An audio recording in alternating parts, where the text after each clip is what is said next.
ఇవాళ మన్మోహన్ సింగ్ గారి గురించి మాట్లాడుకునేటప్పుడు తప్పకుండా మన తెలుగు బిడ్డ, మన తెలంగాణ బిడ్డ పీవీ గురించి కూడా మనం గుర్తు చేసుకోవాలి అధ్యక్ష.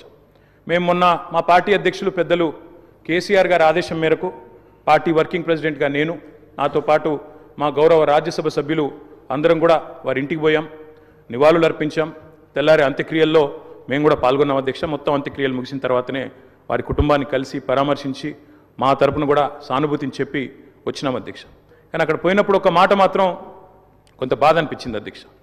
మన్మోహన్ సింగ్ గారికి మొన్న జరిగిన వారికి గౌరవప్రదమైన వీడ్కోలు ఢిల్లీలో మన తెలంగాణ బిడ్డ పీవీ గారికి దక్కలేదు అనే బాధ మాత్రం కొంత అనిపించింది అధ్యక్ష.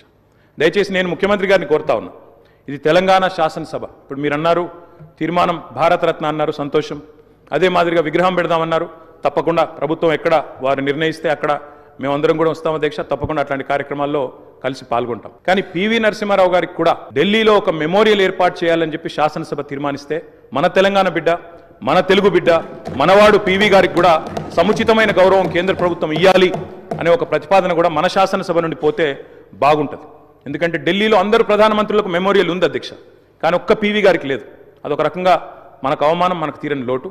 కాబట్టి ఈ తీర్మానంతో పాటు దాన్ని కూడా జతపరిచి పంపించినట్టయితే తప్పకుండా వారిని కూడా, ఎందుకంటే మన్మోహన్ గారిని రాజకీయాల్లోకి తెచ్చిందే పీవీ గారు, అట్లాంటి పీవీ గారికి కూడా ఒక మెమోరియల్ ఏర్పాటు చేయాలని శాసనసభ ఏకగ్రీవ తీర్మానం చేస్తే మన గౌరవం కూడా పెరుగుతుంది, మన సభ గౌరవం కూడా పెరుగుతుంది అనే మాట కూడా తెలియజేస్తూ ముఖ్యమంత్రి గారు పెట్టిన సంతాప తీర్మానానికి సంపూర్ణమైన మద్దతును, ఆ కుటుంబానికి మా ప్రగాఢమైన సానుభూతిని కూడా తెలియజేస్తాం.